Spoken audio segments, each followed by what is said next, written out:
ಬಂಧುಗಳೇ, ನಮಸ್ಕಾರ. ಜೈ ಭೀಮ್.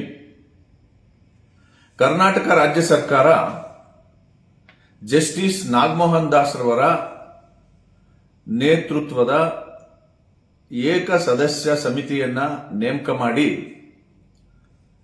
ಪರಿಶಿಷ್ಟ ಜಾತಿಗಳ ಸಾಮಾಜಿಕ, ಶೈಕ್ಷಣಿಕ ಮತ್ತು ಆರ್ಥಿಕ ಸಮೀಕ್ಷೆ ಮಾಡಲಿಕ್ಕೆ ಹೊರಟಿದೆ. ಇದನ್ನ ಮಾಡ್ತಾ ಇರೋ ಉದ್ದೇಶ ಏನು ಅಂತಂದ್ರೆ, ಎಸ್ಸಿ ಪಟ್ಟಿನಲ್ಲಿರ್ತಕ್ಕಂಥ 101 ಜಾತಿಗಳ ಸಾಮಾಜಿಕ, ಶೈಕ್ಷಣಿಕ, ಆರ್ಥಿಕ ಸ್ಥಿತಿಗತಿಗಳನ್ನು ಅಧ್ಯಯನ ಮಾಡಿ ಅದರ ಆಧಾರದ ಮೇಲೆ ಎಸ್ಸಿಗಳ ಮೀಸಲಾತಿ ಇದೆಯಲ್ಲ, 17% ಮೀಸಲಾತಿ ಏನಿದೆ, ಅದರೊಳಗಡೆ ಒಂದು ಒಳ ಮೀಸಲಾತಿಯನ್ನ ದೊರಕಿಸ್ಕೊಡ್ಲಿಕ್ಕೆ ಈ ಸಮೀಕ್ಷೆ ನಡೀತಾ ಇದೆ. ಈ ಸಮೀಕ್ಷೆ ನಡೀತಾ ಇರುವಾಗ ನಾವು ಹೆಚ್ಚು ಗೊಂದಲ ಮಾಡ್ಕೊಳ್ಳೋದು ಬೇಡ. ಈ ಉದಾಹರಣೆಗೆ ನಿಮ್ಗೆ ಹೇಳ್ತೀನಿ,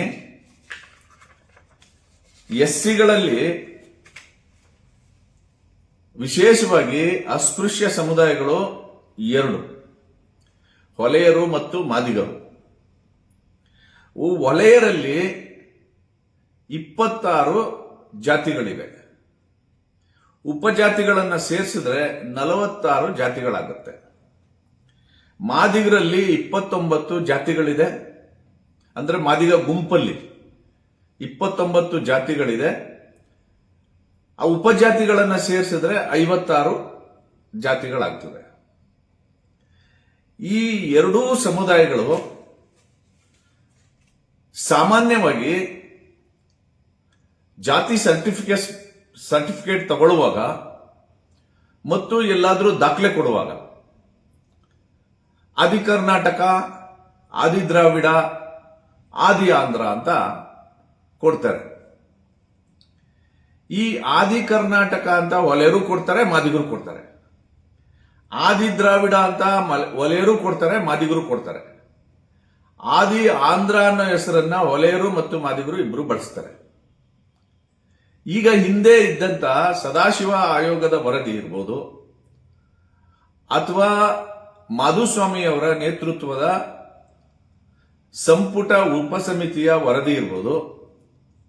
ಈ ವರದಿ ಈ 3 ಜಾತಿಗಳ ಹೆಸರಿದೆಯಲ್ಲ, ಆದಿ ಕರ್ನಾಟಕ, ಆದಿ ದ್ರಾವಿಡ, ಆದಿ ಆಂಧ್ರ, ಇವರು ಯಾವ ಜಾತಿಗೆ ಸೇರಿದವರು, ಇವರು ಹೊಲೆಯರೋ ಮಾದಿಗರೋ ಅಂತ ಕಂಡಿಡಿಯೋದ್ರಲ್ಲಿ 100% ಆಗಿಲ್ಲ. ಈ ಹಿನ್ನೆಲೆಯಲ್ಲಿ ಹೊಲೆಯ ಸಮಾಜದ ಬಂಧುಗಳು ಮತ್ತು ಮಾದಿಗ ಸಮಾಜದ ಬಂಧುಗಳು ಯಾರ ಜನಸಂಖ್ಯೆ ಎಷ್ಟಿದೆ ಅಂತ ನಿಖರವಾಗಿ ಹೇಳಲಿಕ್ಕೆ ಆಗ್ತಾ ಇಲ್ಲ.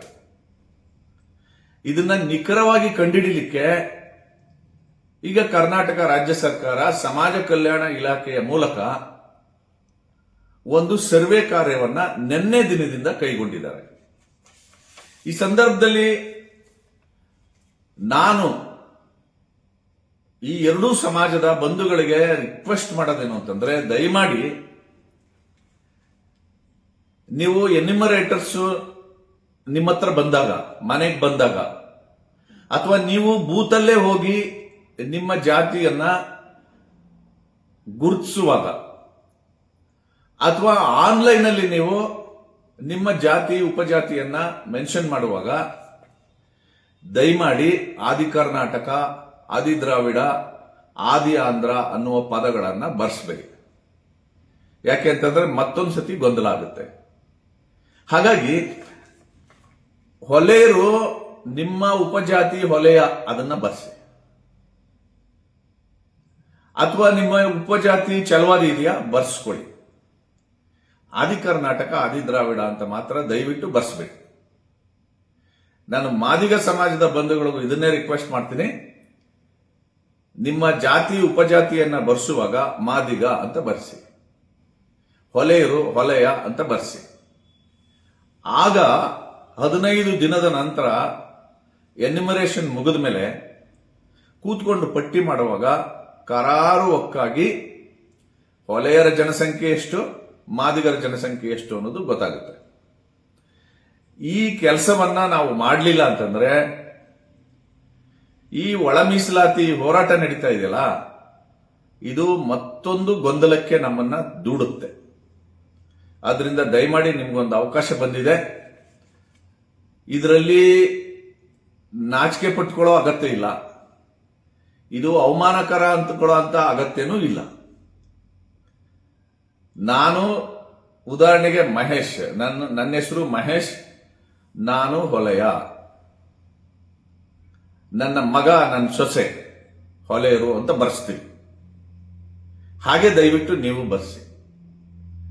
ಇದ್ರು ಡೆರೋಗೇಟರಿ ಪದ ಅಲ್ಲ. ಈ ಪದದ ಹಿಸ್ಟ್ರಿ ಮಹತ್ವ ಅದನ್ನ ಇನ್ನೊಂದ್ಸರಿ ಕೂತ್ ಮಾತಾಡೋಣ. ಈಗ ಸದ್ಯಕ್ಕೆ ಸರ್ವೆಗೆ ಬೇಕಾಗಿರ್ತಕ್ಕಂಥದ್ದು ಇಷ್ಟು. ಯಾರು ಅಪ್ಪಿತಪ್ಪಿನೂ ಕೂಡ ಆದಿ ಕರ್ನಾಟಕ ಆದಿ ದ್ರಾವಿಡ ಅಂತ ಬರ್ಸ್ಬೇಡಿ. ಅಂತ ಬರ್ಸಿದ್ರೆ ಮತ್ತೊಂದ್ಸತಿ ಸಪರೇಟ್ ಎನಿಮರೇಟ್ ಆಗುತ್ತೆ. ಅದು ಈ ಆದಿ ಕರ್ನಾಟಕ ಅಂತ ಬರ್ಸಿರೋರು ಯಾರು ಅಂತ ಇನ್ನೊಂದ್ಸತಿ ಕಂಡುಹಿಡಿಯುವಂತ ಒಂದು ಶ್ರಮ ಸರ್ಕಾರಕ್ಕೆ ಆಗುತ್ತೆ. ಹಾಗಾಗಿ ನಮ್ಮ ಉಪಜಾತಿಯ ಹೆಸರನ್ನ ಮೆನ್ಷನ್ ಮಾಡೋದ್ರ ಮೂಲಕ ಏನು ರಾಜ್ಯ ಸರ್ಕಾರ ಕೈಗೊಂಡಿದೆ ಈ ಸರ್ವೆಯನ್ನ ಯಶಸ್ವಿ ಮಾಡೋಣ. ದಯವಿಟ್ಟು ಎಲ್ಲರೂ ಇದಕ್ಕೆ ಸಹಕರಿಸಿ ಅಂತ ಹೇಳಿ ನಾನು ಈ ಮೂಲಕ ಮನವಿ ಮಾಡ್ತೇನೆ. ನಮಸ್ಕಾರ. ಜೈ ಭೀಮ್.